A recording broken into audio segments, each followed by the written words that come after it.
This programme was made with support from the National Lottery Heritage Fund. On the Heritage Channel tonight, an Edwardian melodrama creates a beautiful public space, recognition for Sir Edward Watkin's contribution to Cleethorpes. We catch up with the Grimsby Town Football Club women's team and enjoy some fishy tales from the old Sea Dogs.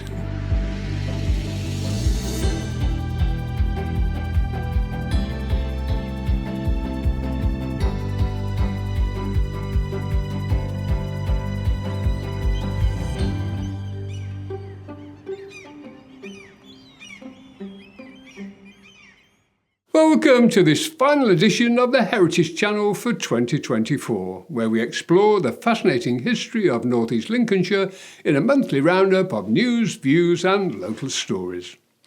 The great and the good of the local community recently gathered in Cleethorpes to celebrate the life of Victorian entrepreneur Sir Edward Watkin and recognise his contribution to making this once sleepy fishing village into one of the most popular seaside resorts in the country.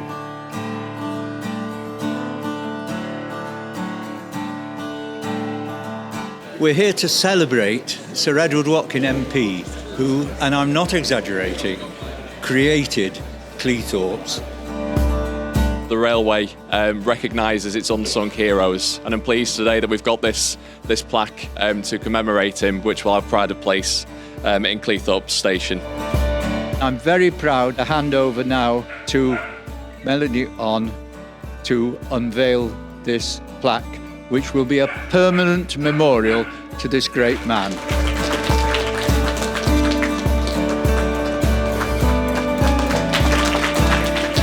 This plaque commemorates Sir Edward Watkin, General Manager, then Chairman of the Manchester, Sheffield and Lincolnshire Railway. He brought the railway to Cleethorpes in 1863, which marked the birth of the town as a holiday resort. A visionary railway developer, he was responsible for building railways across the world and led one of the first attempts to build a tunnel under the English Channel. And there we have our Cleethorpes connection with the rest of the world.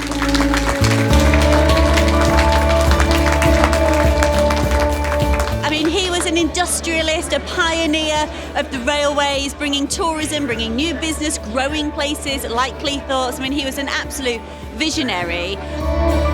It's very important to recognise Sir Edward Watkin. He brought the railway line all the way from Manchester to Cleethorpes, stopped the flooding, which was potentially eroding away the banks, etc. I mean, to have a plaque is well deserved and somewhat belated.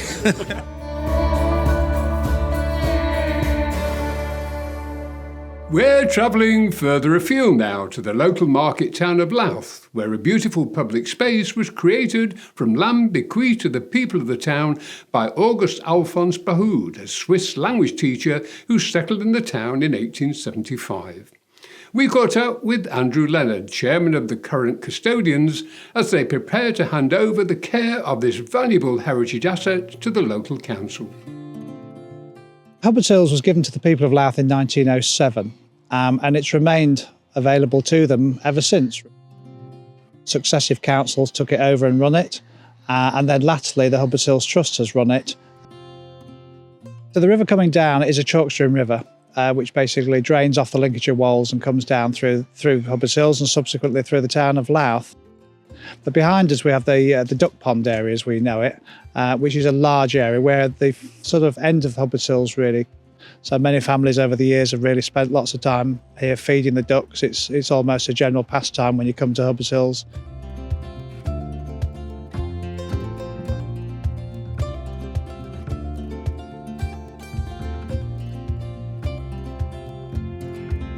Behind us is the Bahoud Memorial, and that was the gentleman who actually gave Hubbard Hills to the people of Louth in 1907. So it's to commemorate him and all the people that were involved within the town that actually helped put it all together and make it happen.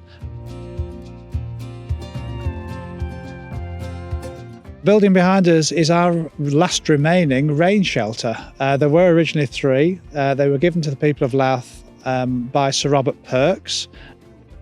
But over the years, through decay and so on, we've lost the other 2. So this is the last remaining one. And people see the Hubbard Sills particularly as having lots of memories, as they probably came here as a child. So it's almost reliving their memories.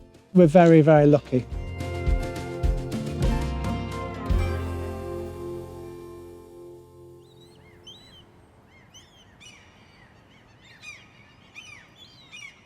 The Old Sea Dogs are a group of retired trawlermen who gather together to share their memories and raise money for worthwhile causes.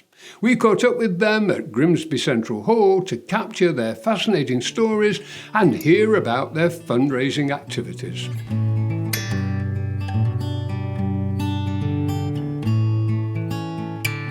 The National Coast Watch, Eyes Along the Coast.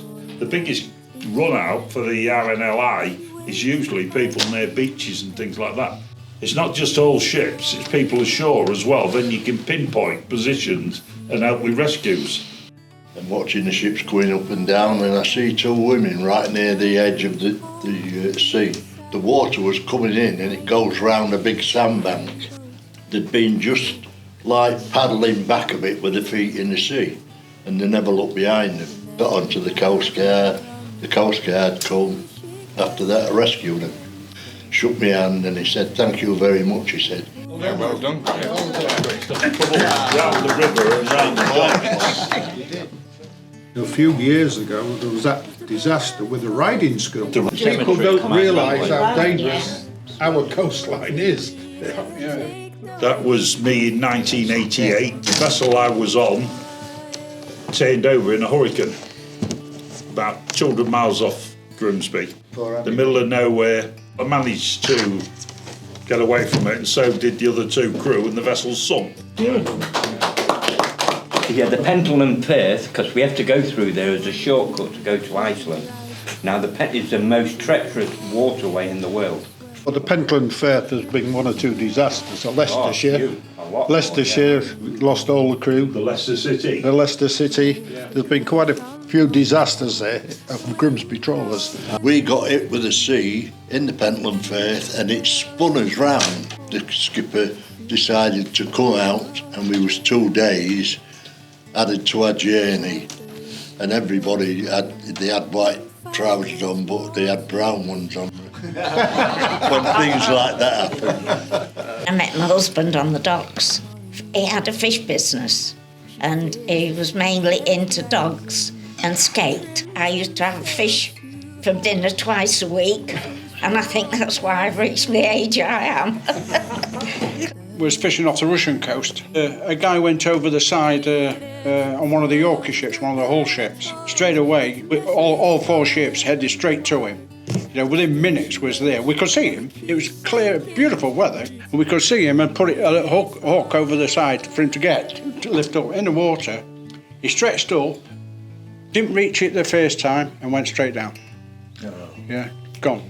Yeah, never come up again. Yeah. I come from a fishing family. I decided I'm going to sea at 15. I did about 6 trips with some right horrible person that kept hitting me. Fortunately for him, my dad met him in a pub and he had an accident in the toilet, this bloke. First trip on a deep sea trawler. The skipper said, "I want all these lashings on the ship's rail. I want them chopping off." I'm chopping these off with a knife and somebody shouts, "Water!" I'm still stuck there, I don't know what they're on about. Tea. Everybody vanished. Next thing you know, the ship goes over, floating face down, can't swim. I've got all my gear on anyway, it's Iceland. If you go over the side, you've had it anyway. I see all my life flash before me. As I'm going over, one of the deckhands come down, jumped off the ladder, and he swung and got me.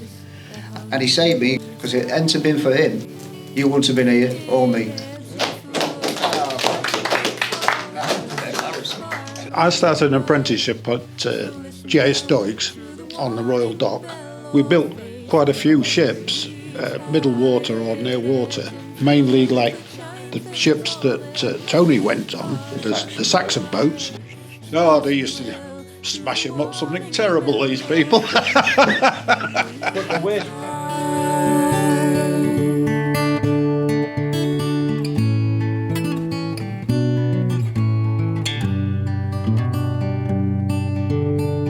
Work is continuing on the documentary that tells the story of Grimsby Town Football Club from 1878 to the present day. Established in 2019, the women's team is just one of the success stories of the club's recent history. We caught up with them in a winning form at Blundell Park.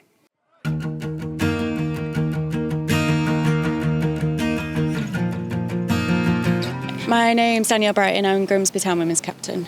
Here somewhat from the start. I came in December, I believe, 2019, so I am an OG but not an OG. But yeah, it's been brilliant to see how the club has transformed over that time, and I think we're just in a really sweet space now where we really feel backed by the club, and we want that to continue. Massively important to the town. It's just like so big for all these girls here today to see that a women's team can get this platform and get noticed, and we've had 535 people here today to watch us, so yeah, a record attendance, which is massive, not just for the club but like I say for the town. With Polly, she loves women's football. She comes from women's football, she breathes women's football, and she's always at the games as well. You know, she takes time out of her probably very busy calendar to come down and watch the games, even when we're at Clee Fields, which is brilliant. From coming as a kid, sitting in the stands at the pontoon, like, it's amazing to then be on the other side of it. It's a really good occasion for all the girls, and I think it's good to be role models for the future generation. There's a lot of local girls playing football around the area, so it's good to give them kind of that aspiration to look up to for when they're getting older and stuff. I think outcomes like this, to be honest with you, makes you appreciate it a lot more. It's just an honour to play for this club. I came here when I was a kid, so it's even more special.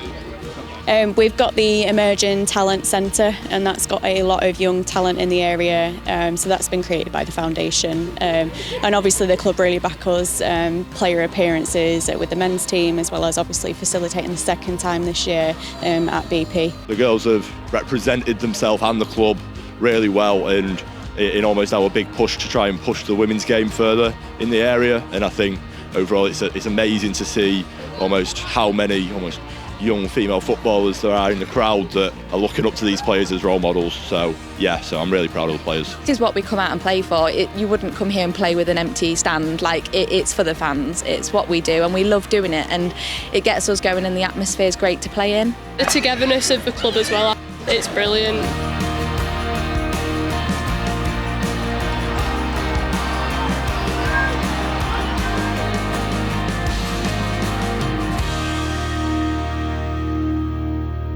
Well, that's all from the Heritage Channel for this year. Don't forget to subscribe to our channel or join our Facebook group to make sure you don't miss any of our programmes. For the latest arts and entertainment news, visit our sister channel, Billboard TV. And on Clee TV, you can watch our latest report on the regeneration of Grimsby Town Centre. From everyone at the Heritage Channel, thank you for watching, have a great Christmas, and we look forward to seeing you next year for more heritage news, views and local stories.